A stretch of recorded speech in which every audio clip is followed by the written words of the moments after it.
America కీలకమైనటువంటి రాయబారి Sergio Gor కీలక వ్యాఖ్యలు చేసుకొచ్చారు. భారత్కి అమెరికా రాయబారిగా ఆయన సోమవారమే బాధ్యతలు చేపట్టారు.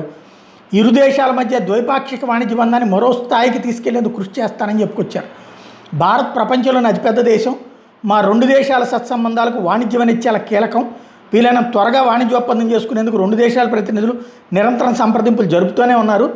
భద్రత, సాంకేతికత, ఆరోగ్యం, ఇంధనం వంటి రంగాల్లోనూ రెండు దేశాల మధ్య పరస్పర సహకారం కొనసాగుతుంది. మాకు భారత్ తర్వాతే ఎవరైనా అంటూ సెర్గియో గోర్ చెప్పుకొచ్చారు. ట్రేడ్ డీల్కి సంబంధించి జనవరి 13న భారత్ అమెరికా ప్రతినిధులు మరోసారి సమావేశం కాబోతున్నారని చెప్పారు.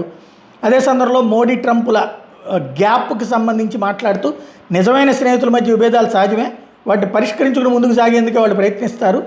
వచ్చే ఏడాది లేదా 2 ఏళ్లలో ట్రంప్ భారత పర్యటనకు వచ్చే అవకాశం ఉంది. ఇక సిలికాన్ సరఫరా కోసం అగ్రరాజ్యం నేతృత్వంలో ఏర్పాటైన ఫ్యాక్స్ సిలికా కూటమిలోకి భారత్ను కూడా ఆహ్వానిస్తామని చెప్పుకొచ్చారు.